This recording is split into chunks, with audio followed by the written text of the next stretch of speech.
Fed manipulations in the Crosshairs. Before the economic meltdown was in full swing, a Florida real estate developer named William Pitts correctly read the signs pointing toward tough times ahead. In an effort to preserve some of his savings, he bought financial products that would increase in value as real estate and banking collapsed. It seemed like the sensible thing to do.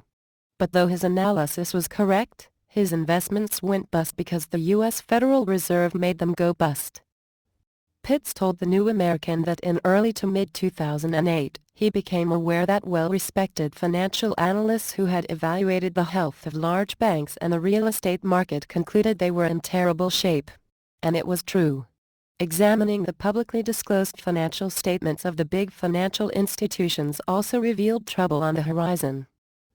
Based on that information, Pitts sold his stock in large financial firms like Citibank and Bank of America while taking a short position, essentially betting that their value would go down. Along with countless others acting on the same information, he also purchased various exchange-traded funds, ETFs, that would do well as real estate and the big banks' fates declined. And it would have been a smart move, Pitts recounted, but then, a strange thing started happening. Massive cash infusions and major purchases of equities and stocks in both financials and real estate.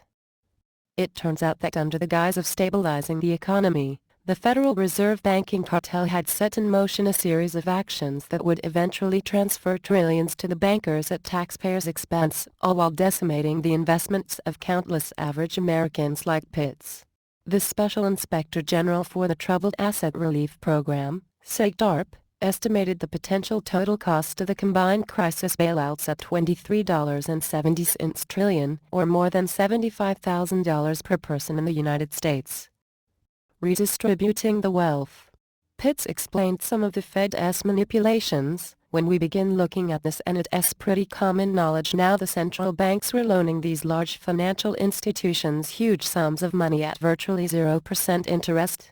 So they were taking this huge amount of money that is being borrowed from the Fed, and really making money doing two things. One is all of the banks buying each other's stock and running up the value of it to increase their net worth on the books, and then they were also borrowing huge amounts of money from the Federal Reserve and buying U.S. Treasuries, which means guaranteed returns from the U.S. taxpayer. When the Fed gives new money to the banks and they buy Treasury securities, they are basically earning free profits in the form of interest on those securities courtesy of American taxpayers, since the government will have to tax citizens to pay back the bonds plus the interest. Wealth redistribution, government style. In addition to borrowing newly created money at almost no interest and purchasing treasuries to earn higher returns, the banks are also getting another massive but little noticed central bank subsidy. The Fed is actually paying banks interest to keep their money parked there, essentially giving the banks America's money and paying them not to lend it out. And that's just the beginning. In mid-2009, Fed Chairman Ben Bernanke admitted to Congress that the Fed had distributed over $500 billion to 14 foreign central banks from 2007 to the end of 2008, so-called liquidity swaps. That money was then handed out to foreign financial institutions. And of course, none of this was disclosed to the public. These swaps aren't too good for the little guy either.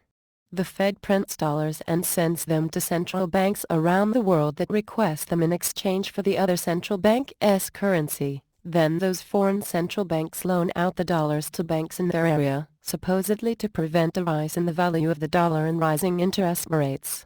Flooding markets with dollars, of course, means that each dollar in existence buys less goods than it did before, causing price inflation. This blatant albeit sneaky theft hurts the poor and middle class to bail out the super rich. It also hurts investors who accurately read the market. The Fed also acknowledged emergency lending totaling more than $2 trillion that it refuses to share details about, even after being ordered to do so by federal courts. On top of that, the central bank has guaranteed trillions more in loans, leading to more of the same, more inflation, more debt, and more market distortions. Another stunning example of the Fed's blatant market manipulation came to light in April. Even before the congressionally approved bankster bailouts of 2008, the Federal Reserve Bank of New York, FRBNY, owned by private banks and led at the time by tax dodger and current Treasury Secretary Timothy Geithner, extended credit to 3 limited liability companies it created. The fake firms then began to intervene openly in the market to help certain favored firms. Incorporated in Delaware, the fake companies Maiden Lane LLC, Maiden Lane 2 LLC, and Maiden Lane 3 LLC used the Fed loans to purchase a variety of toxic assets from AIG and Bear Stearns, helping J.P. Morgan and Goldman Sachs, among others. These purchases included residential mortgage-backed securities, multi-sector collateralized debt obligations, and more. The New York Fed finally admitted to all of this on its website, justifying the measures by citing Section 13(3) of the Federal Reserve Act, though this section of the Act merely gives the Fed the authority to discount for any individual, partnership, or corporation, notes, drafts, and bills of exchange when there is evidence that such individual, partnership, or corporation is unable to secure adequate credit accommodations from other banking institutions. Through its front companies, the FRBNY now owns a vast portfolio of hotels, houses, and much more. In April of last year, news of this started to leak out when Reuters reported that the Fed was forced to foreclose on a practically vacant shopping mall it had acquired in Oklahoma City. Democratic Representative Alan Grayson of Florida also drew attention to the problem more recently with a detailed explanation to Congress on how the Fed ended up owning the liabilities of a debt-ridden national hotel chain called the Red Roof Inn. Grayson explained, using displays with pictures of appropriately enough the board game Monopoly, the Federal Reserve became the sucker of last resort as the banks sought to unload their bad real estate loans and other bad debt, and in doing so, the Federal Reserve made America the sucker of last resort. For all this time we've been hearing about socialism, communism, creeping government control of our economy, and it has been happening by stealth, he exclaimed during his 10-minute presentation, which was humorously ironic since he is a Democrat and would normally be expected to be a proponent of socialistic programs, though the implications were frightening. Before long, you will not only be owning hotel chains all around this country, but you'll be owning houses too. Maybe your neighbors' houses. Maybe your own houses. Actually, what's happening is that, when these mortgages go bad, the Federal Reserve owns your home, and if you can't make the payments, the Federal Reserve becomes your landlord, he said, noting that the Fed had gobbled up $500 billion of mortgage-backed securities. Let's try to put this wild beast that creates money out of nothing and jams it into the pockets of special interests like Maiden Lane, like Bear Stearns, like J.P. Morgan, like all their friends. Let's put them under some degree of restraint before it all comes crashing down. The mortgage-backed securities that the Fed took in hand are unlikely to be profitable for the government. In fact, they will likely cause tremendously more government debt in the future, causing price inflation and speeding the day of the insolvency of the U.S. dollar, or lead to higher tax burdens for Americans. Using available data, a Bloomberg analysis found that assets purchased by the Fed's front companies have lost over half of their value. Some of the assets were garbage from the start, despite Fed reassurances. Bernanke told Congress in April of 2008 that all of the Bear Stearns assets unloaded on the Fed, or more accurately, the American people, were entirely investment grade. But that was a lie. After a brief glance at a few bonds, we now know that it's not true, noted the Financial Times. Despite the hardships imposed on everyday Americans and the economy by the Fed's activities, its banking cohorts are doing great. In fact, most of the big financial institutions are reporting staggering profits. Goldman Sachs, for example, posted a profit every single day in the first quarter of 2010. Big banks reported over $15 billion in profits during the same period, according to the FDIC. The blatant cronyism on the part of the Fed with elitist bankers has made knowledgeable Americans upset and desirous to take action.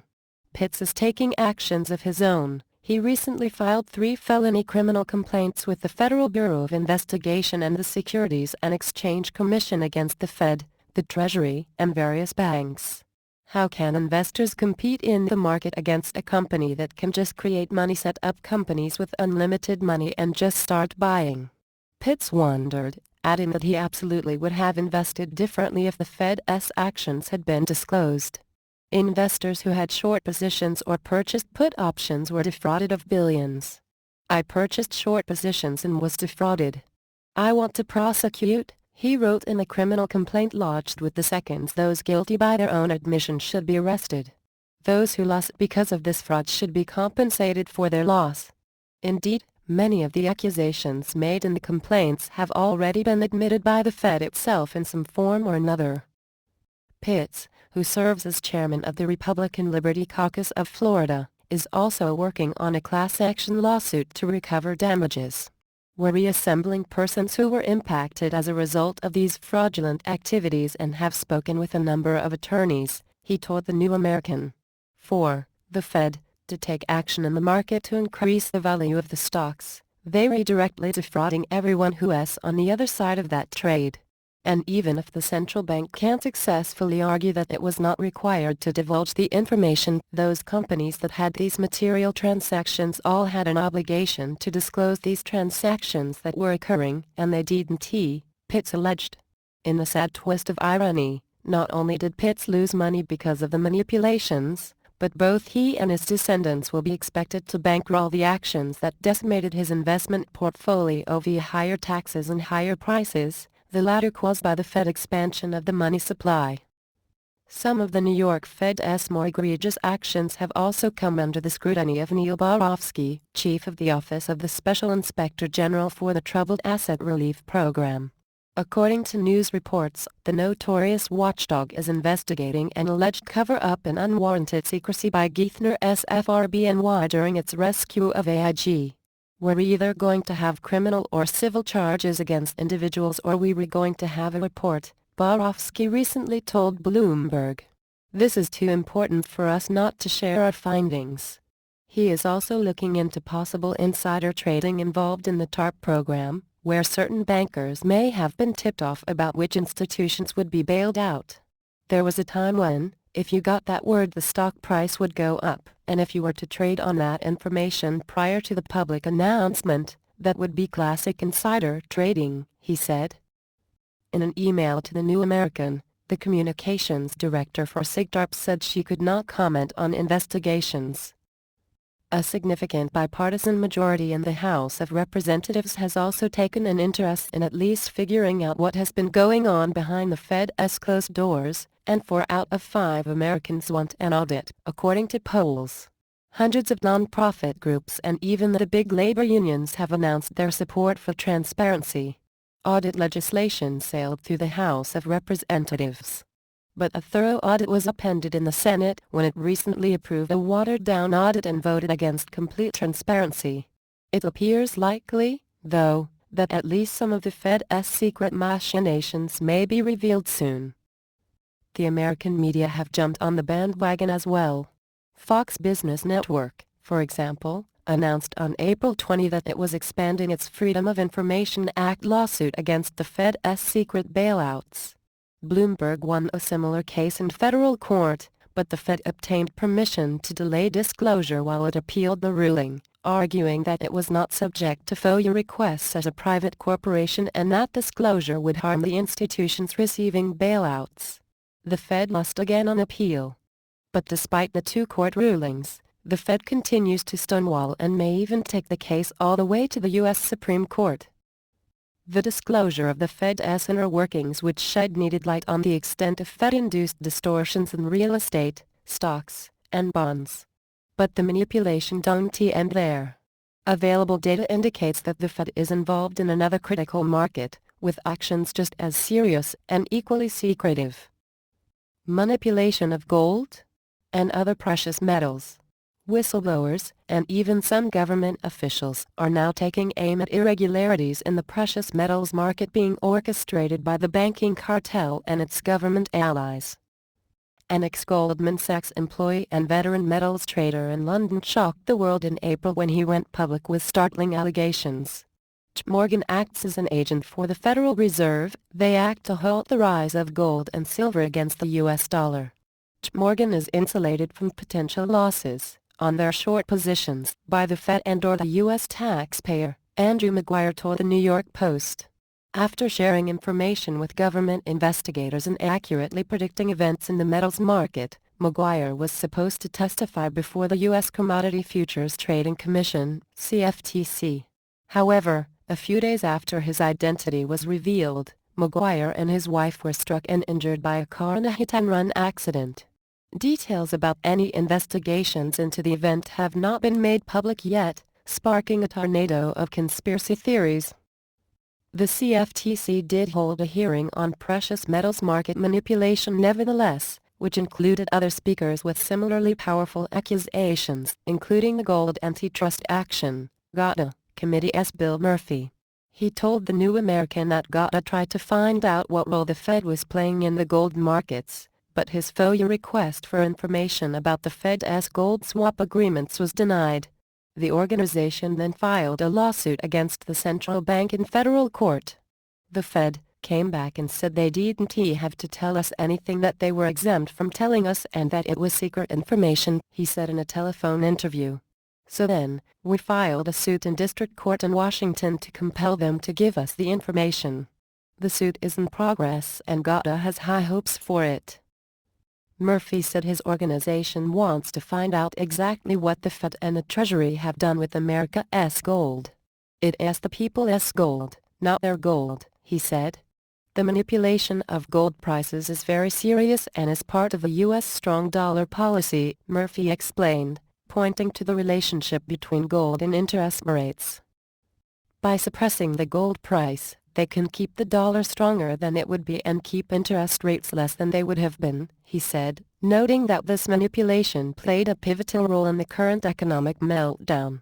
What happens is every time gold prices soar, what do you hear? Too much inflation? Crisis? It is always bad for the Wall Street crowd and the incumbent politicians. If the gold price had been allowed to trade freely, interest rates wouldn't have been kept too low for too long, and the natural warning system would have kicked in. Jeff Christian, founder of CPM Group, a trading firm dealing mostly with commodities, also spoke at the CFTC meeting. In his testimony, he revealed that bullion banks had leveraged their physical metals by as much as 100 to 1, essentially selling 100 times the amount of actual bullion they possessed, a fraudulent process known as naked short selling. Morgan Stanley was sued for similarly fraudulent activities in 2007 by clients who were led to believe that the institution had purchased and stored bullion on their behalf. The clients even paid storage fees, only to discover later that their alleged bullion did not even exist. Morgan Stanley settled the multi-million-dollar class action suit to avoid the cost and distraction of continued litigation, it claimed in a statement. The allegations of gold price suppression seem to have been confirmed by the Fed itself. Central banks stand ready to lease gold in increasing quantities, should the price of gold rise, then Fed boss Alan Greenspan told the House Banking Committee in 1998. In other words, if gold prices go up, the central bank will make sure they come back down. Even before Greenspan's infamous admission, a confidential Fed document dated April 5, 1961, available in the Federal Reserve Bank of St. Louis archives, revealed the central bank's hand in the metals market. Monetary authorities in the United States have maintained the stability and primacy of the dollar in the international currency structure by standing ready to buy gold from, and sell it to, foreign monetary authorities who either need or acquire dollars for exchange purposes, reads the paper, entitled U.S. Foreign Exchange Operation Needs and Methods. The minutes from Fed Open Market Committee meetings showed the central bankers jubilantly admitting that even mentioning a possible gold sale would drive the price down. The manipulation process today works something like this. When gold goes up in value relative to Federal Reserve notes, what Americans today call dollars and other fiat currencies, the central bank leases out some of its holdings to other institutions at a relatively low interest rate. These firms then sell the borrowed gold, driving down the price of the metal relative to fiat money. The companies then invest the cash into other assets with a higher rate of return, allowing the Fed to keep gold prices down while providing banks with an opportunity to earn more money.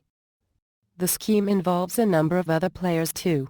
It is not only bullion banks like Goldman Sachs and JP Morgan Chase and HSBC, but also we call it a gold cartel. It does also the Fed, the Treasury, the U.S. government, and the Central Bank of England, Murphy explained, adding that some of the conspirators had likely broken laws and probably belonged in jail. The suspicions have also been recently confirmed by whistleblowers within the system. But despite the deliberate suppression of gold and precious metals prices, their value continues to rise as the Fed adds trillions of new dollars to the money supply. Gold measures the value of currencies. And right now gold is telling us, in spite of the fact that the gold price is rigged by central banks and various entities, gold is telling us that the dollar is in danger, great danger, explained FedFo Representative Ron Paul during a recent interview with CNBC. We're in worse shape than we were in the 70s, and it was rather chaotic then. So we're moving into a very dangerous era according to what the gold price is telling us. The manipulative system remains intact. But there are signs that some minimal government action is finally being taken regarding manipulation of metals and commodities markets. The CFTC recently slapped multi-million-dollar fines on Morgan Stanley and a large hedge fund for just such activities. Various news reports also claim the Department of Justice's Antitrust Division is investigating alleged silver price manipulation by JP Morgan Chase. Sadly, whatever is going on in the precious metals market pales in comparison to the Fed's manipulation of literally the entire world economy via the creation and control of money and credit. Manipulation of the market for money. Being a central bank, the Fed has taken upon itself the job of supplying the dollars that we use to make transactions.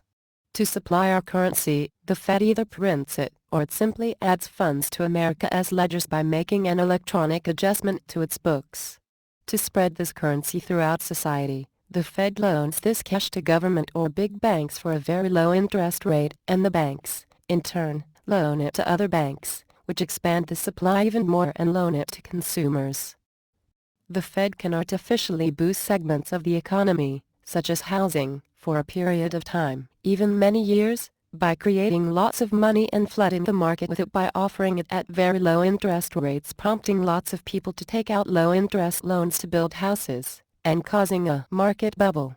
In a free market, on the other hand, the price of money would be determined by the amount of savings, supply, and the amount of currency sought by borrowers, demand.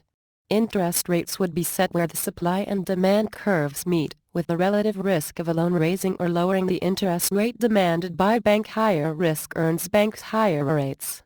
But instead, a shadowy, unelected cabal at the Fed arbitrarily sets interest rate targets and creates or destroys money to achieve its aims. The problems that result from this central economic planning cannot be overstated and include malinvestment, inflation, destruction and redistribution of wealth, from the poor and middle class to the super-rich, and much more. It also creates the boom and bust cycle and enables the welfare warfare state to function by loaning government amounts of money that it could likely not convince citizens to give up through direct taxation. Again, flooding a country with new money means everything just costs more, and the government essentially pays its bills through inflation rather than through direct taxes. By manipulating interest rates and thereby the price of money, the Fed becomes the de facto central planner of the economy and probably the single greatest market manipulator in all of history. But even worse than those problems, as serious as they are, is the fact that the entire system is literally a debt trap. When money is created by the central bank and borrowed into circulation by government or commercial banks, more money is owed to the cartel than actually exists. This is because the interest on the principal charged by the central bank was never created with the money that was originally lent out. The results of this trap were illustrated in the conclusions of Ronald Reagan's Grace Commission. 100% of what is collected is absorbed solely by interest on the federal debt. All individual income tax revenues are gone before one nickel is spent on the services taxpayers expect from government. The system literally depends on the creation of ever greater debt loads in perpetuity, and if new borrowers cannot be enticed into taking out loans, the whole economy collapses, leaving the bankers in control of everything, plus interest. Republican Representative Ron Paul of Texas, who originally introduced legislation to audit the Fed, explains some ramifications of the Fed's control of money. Due to nearly a century of inflationary monetary policy on the part of the Federal Reserve, the U.S. dollar stands at historically low levels. Investors around the world are shunning the dollar, and millions of Americans see their salaries, savings accounts, and pensions eroded away by rising inflation, Paul said in a statement introducing legislation that would legalize competing currencies and end the government-created Fed monopoly. We stand on the precipice of an unprecedented monetary collapse, and as a result many people have begun to look for alternatives to the dollar. As a proponent of competition in currencies, I believe that the American people should be free to choose the type of currency they prefer to use. The consequences of monetary central planning and the debt trap inherent in the system have distorted the economic landscape beyond imagination. Nobel Prize-winning economist Friedrich A. Hayek thought civilization itself depended on ending the corrupt process. The only way to avoid being driven by continuing inflation into a controlled and directed economy, and therefore ultimately in order to save civilization, will be to deprive governments of their power over the supply of money, he wrote in The Denationalization of Money. The greatest minds in economics from Ludwig von Mises to Murray Rothbard have echoed his concerns. Fed fighting back.